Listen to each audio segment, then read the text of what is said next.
Hey guys, my name is Audie Munoz and I'm the VP of Operations here at Lightning Docs. Today, I'm going to be walking you through the process of drafting a short-term bridge loan using our system. Now let's get into it. First, I'm going to get started by visiting live.lightningdocs.ai/ld and logging into my account.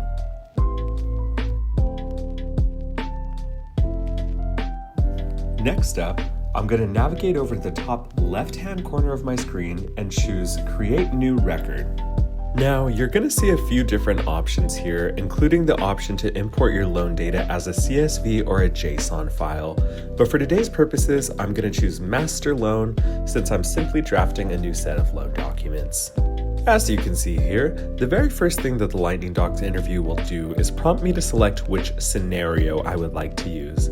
Now, if you aren't too sure what a scenario is or what it does, that's actually all covered in a different video, so please make sure you check out our page for some more information.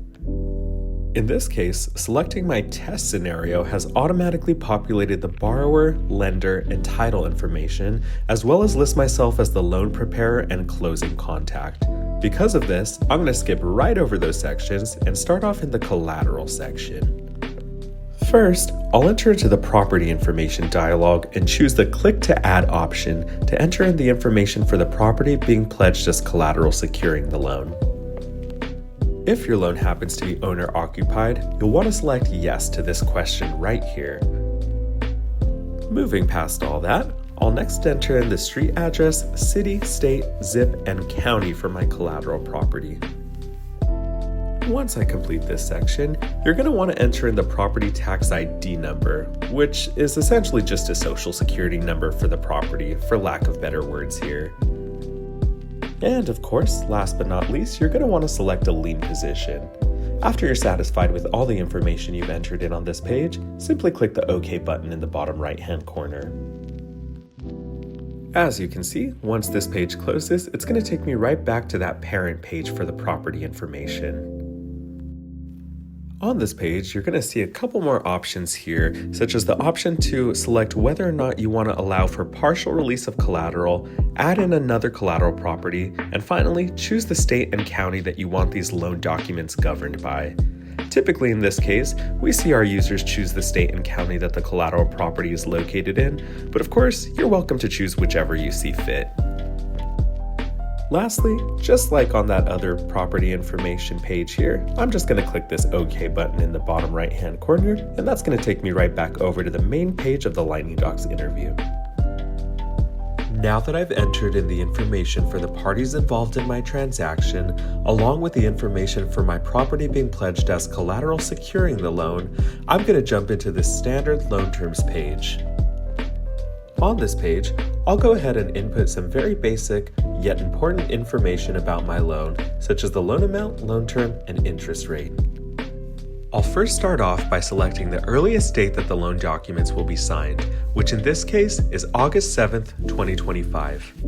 Please note, all of the dates in the document set are generated automatically just based off of this one closing date that's selected. This is going to help calculate my maturity date, date of the first payment made by my borrower, so on and so forth. Similarly, when working on an interest-only loan, this loan amount, loan term, and interest rate will all help calculate the monthly payment amounts for my borrower. As I just mentioned a second ago, in this case, I am working on an interest-only loan, so I'm going to select Yes to this button that asks me if the loan will have an initial interest-only period. Because of this, I'll go ahead and match the interest-only period to the same number of months as my loan term. In turn, you'll notice that the amortization period field has disappeared entirely since this information is no longer required. If you plan on including an interest rate that will fluctuate throughout the loan term, or you would like the documents to comply with MERS requirements, simply select Yes to these buttons here. And as always, once I'm satisfied with all the information I've entered into this page, I'm simply going to click the OK button in the bottom right-hand corner of my screen, which should take me back out to the parent page of the interview. Next up, I'm going to visit the Special Loan Features page of the Lightning Docs interview.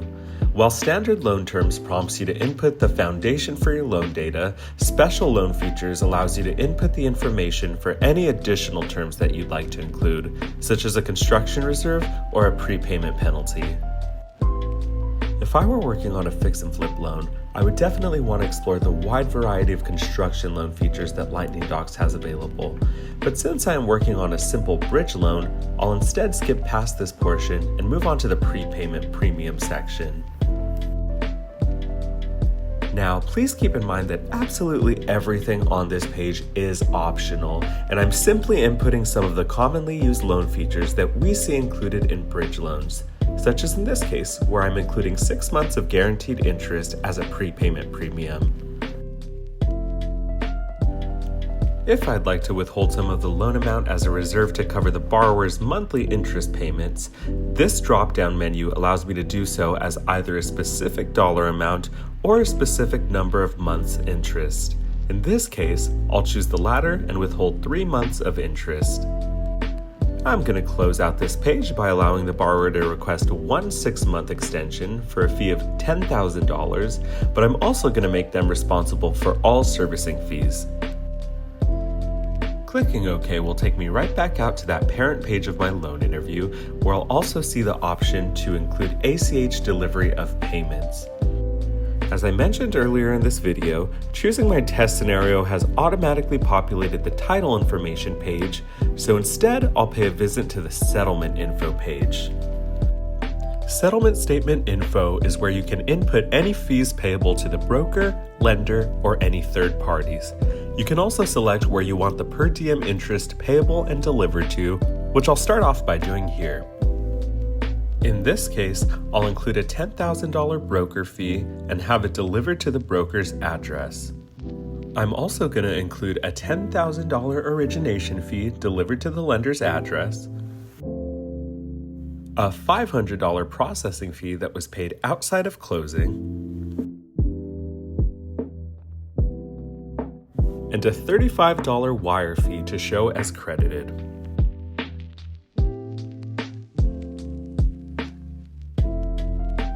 Lastly, I'll include a $1,000 appraisal fee, but I'm not too sure how that will be paid, so I'll just choose the delivery instructions to be provided option. Now that I'm all done with this page, I'm going to return back out to the parent page. Since my loan preparer and closing contact information has already populated using my scenario tool, I'll check out the additional documents page to see if there's anything else I would like to include with this loan package. In this case, I'm going to include a W-9, but I'm going to leave the other 2 options alone. However, one thing to note here, if you intend on selling your loan package during or after its closing, selecting yes to this button here will allow you to generate an assignment and a launch with the closing package.